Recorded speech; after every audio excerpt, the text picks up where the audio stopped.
δείτε τη συνέντευξη τύπου που παραχώρησαν η Ουρσουλα Λάιεν και ο Βολοντίμιρ Ζελένσκι στις Βρυξέλλες με αφορμή την επικείμενη συνάντησή τους με τον Ντόναλντ Τραμπ. What a pleasure to welcome you back to Brussels.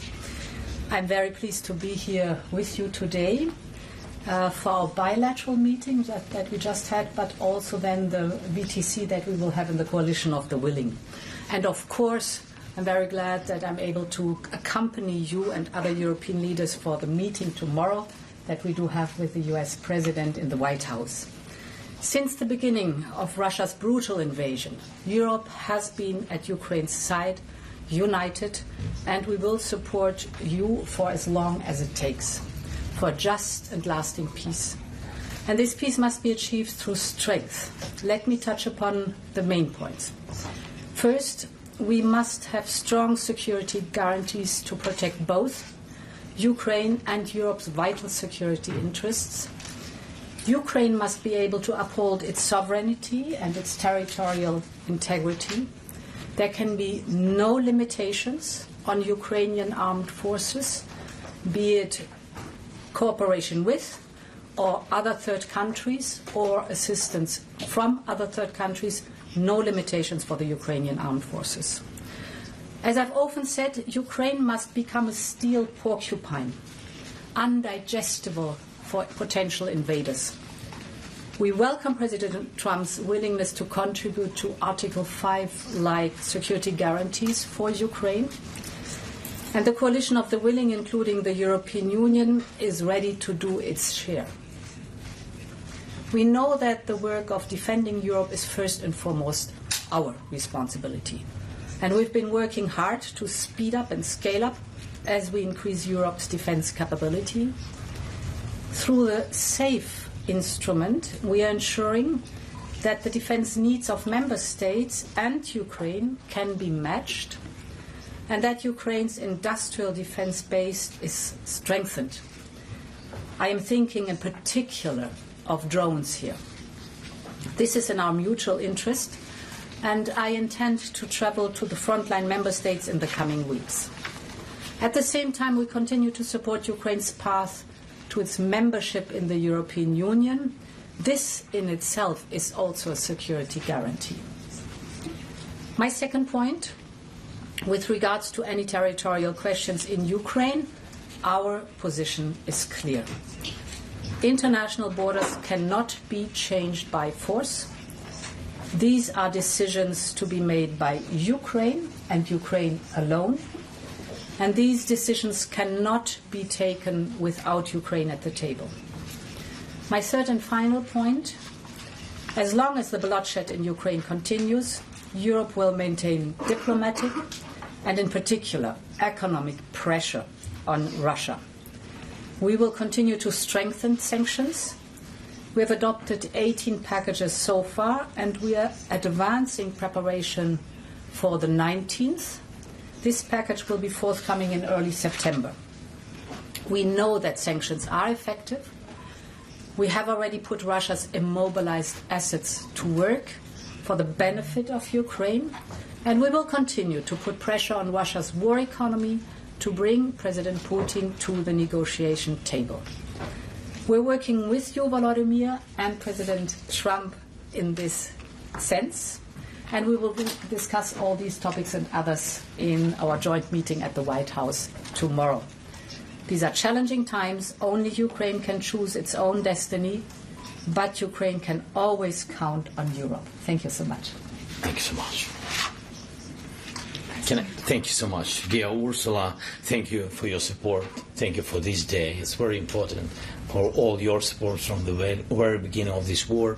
And it's very important that you are with us and that we speak to America and we speak together. And it's important that Washington is with us. And today in several forums we are deciding what we are going to discuss in Washington. Dear journalists, it's crucial that Europe is as united now as it was at the very beginning, as it was in 2022 when the full-scale war began. This unity really helps to reach real peace, and it must stay strong. First, we have to stop the killings. Putin has many demands, but we do not know all of them. And if there are really as many as we heard, then it will take time to go through them all. It's impossible to do this under the pressure of weapons. So it's necessary to cease fire and work quickly on a final deal.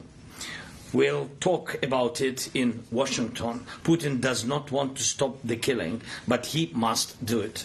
Second, we need real negotiations, which means they can start where the front line is now. The contact line is the best line for talking, and Europeans support this. And we thank everyone. Russia is still unsuccessful in Donetsk region. Putin has been unable to take it for 12 years. And the constitution of Ukraine makes it impossible to give up territory or trade land. Since the territorial issue is so important, it should be discussed only by the leaders of Ukraine and Russia at the trilateral Ukraine, United States, Russia. So far, Russia gives no sign that trilateral will happen, and if Russia refuses, then new sanctions must follow.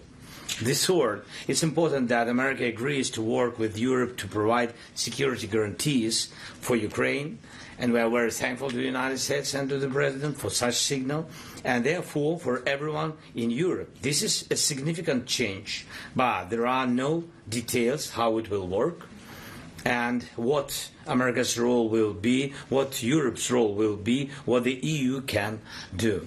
And this is our main task. We need security to work in practice, like Article 5 of NATO, and we consider EU accession to be part of security guarantees.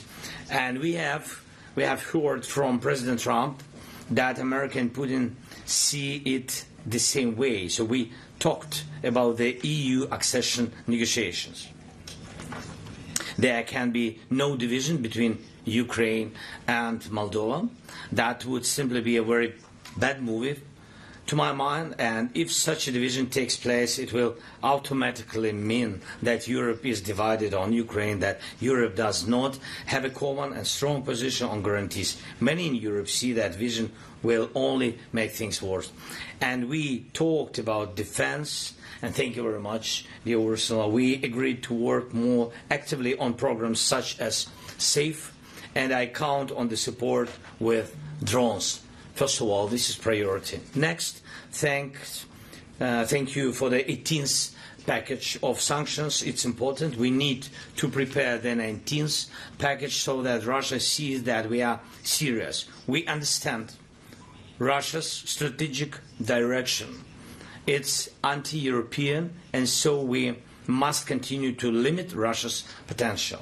Finally, we talked about the support of Ukrainian children in schools, and we have a school meal program, and it's an important program that ensures that children from every family in wartime at least receive security and receive a normal hot meal. The school year is coming soon, and I asked Ursula to help us improve this program. It's our children, it's our future, everything for them. Thank you.